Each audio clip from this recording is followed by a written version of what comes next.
Oh, hey. Welcome to the Captains Kava Lounge. Today we're going to be showing you guys how we do our mix. So, here we go. Okay, so firstly we're going to need a few tools to get this done. Now this here is our tano. These are carved out of wood.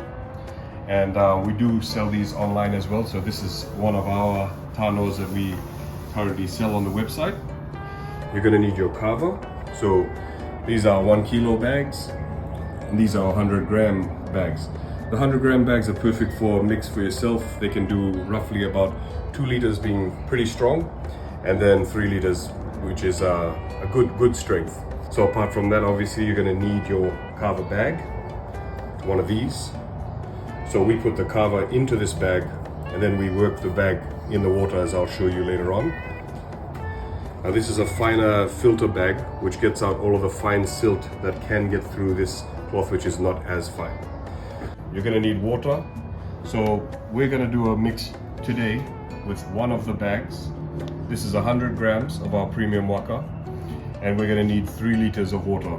I've done 1 liter of hot water straight from the kettle and 2 liters of filtered water from our tap just there. You're going to need your billows. So as you can see, they come in different sizes. We've got our recruit entry level, we've got our weekend swiper and casual kava drinker, and then we've got our boss level here, grandmaster, you know, not playing around type of billow.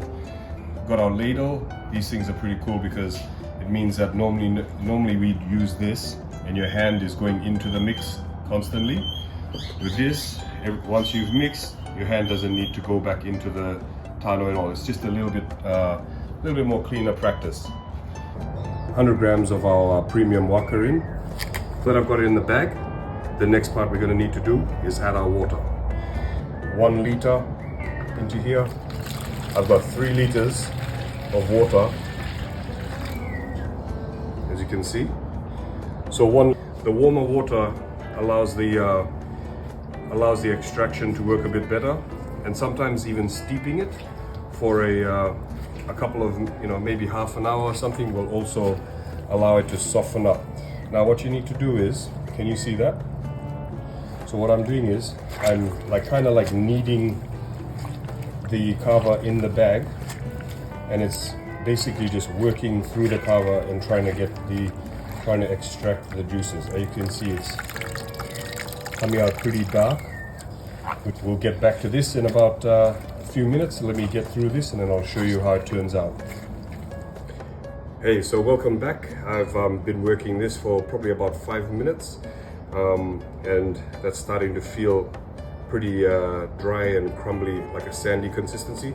Before that, it normally feels quite like clay. So as you're kneading it, it feels like clay or mud, and then as you start to get all of the flavor out of it and all of the lactones out of it, then it starts to feel a bit more of a sandy, crumbly consistency. And then what you want to do is, so I used up the 2 liters, and now I've got about 1 liter left. And what you want to do is, you bring it out of it, you don't put it back into the water, to see if this is actually what we call killed. Like, have you killed the kosa and gotten everything out? And as you can see, it's starting to get quite light. So not totally killed, but that's pretty good. Depends on how much you really want to sit there and keep kneading it and getting as much out as possible. But what I'm doing is I'm slowly adding water, and I'm trying to get as much of the kava lactones and mixture out of it as possible.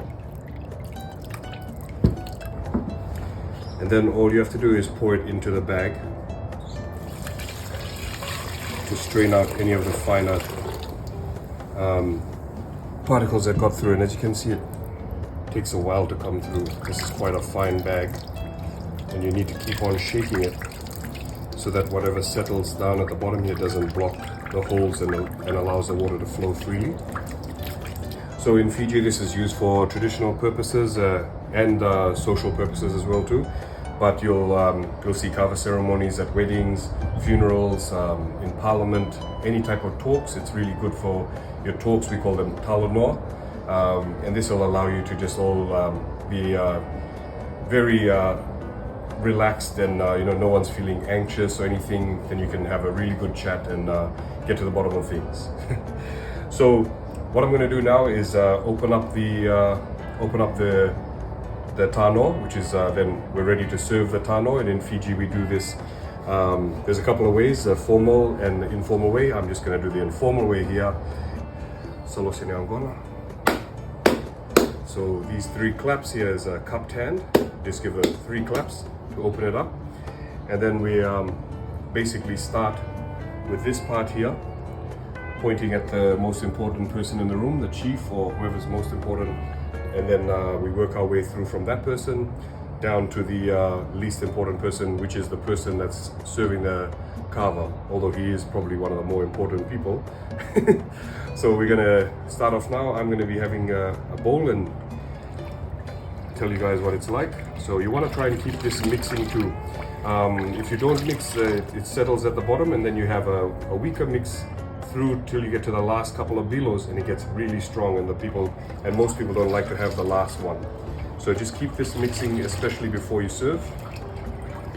And as you do this, you can tell how strong the kava is going to be. Can you see that? So the amount of light that passes through it also tells you how strong the kava is. So this one here is fairly strong, and this is because this is waka.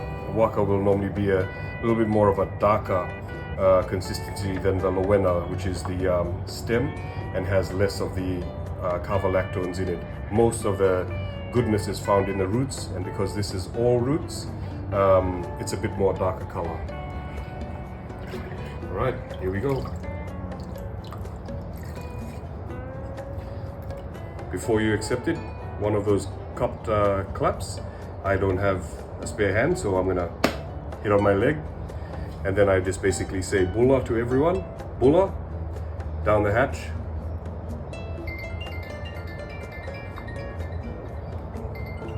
Perfect timing. So, that's a strong one, but I did that on purpose. So once you've done that and you've gone boom down the hatch, then you give 3 more claps. Then we move on to the next person. Same thing, they'll get served. Before they take it, 1 big clap. Bulla, everyone. Down the hatch, 3 claps. And that's it. And we keep going around. And at any point, if you're ready for it, you can just yell out, Taki! And they'll straight away, okay, let's go. So you can call around if you want. And if you're happy to just wait, you can wait. You can have little bits of like finger food, like chaser and stuff. So Chinese lollies or Tim Tams, anything like that, just to keep the tongue numbness at bay. Because right now, I can feel it on the tongue, back of the throat, a bit of a numbing feeling. That's a sign of a good kava, but really smooth at the same time. And the best thing about a good kava is waking up the next day really fresh, with no kava hangover or grog hangover or dopiness, still in the system. So just allow yourself a good 8 hours sleep, and you should be good to go the next day. And that's why I love it. You can drink this midweek, you can drink this on the weekend, anytime, any occasion, works perfectly. Like I said, in Fiji, we use these for all types of ceremonies, from weddings to funerals, everything. And yeah, what else can I say? Hope you guys enjoy the video. Hope it's a big help to you. We've got a YouTube channel that we're going to try and put more content onto. So for now, I just want to get this mixing video out. Hopefully we're going to be working with a few more people and getting a bit more content out to you on how we mix our kava, different types of ceremonies that might be used for, or just a bit more about kava and everything to do with it. And yeah, until the next video, I hope you guys enjoy. I hope this helps. And check us out, www.captainskava.com. And if you're after anything worldwide, hopefully we can help you. All right, take it easy.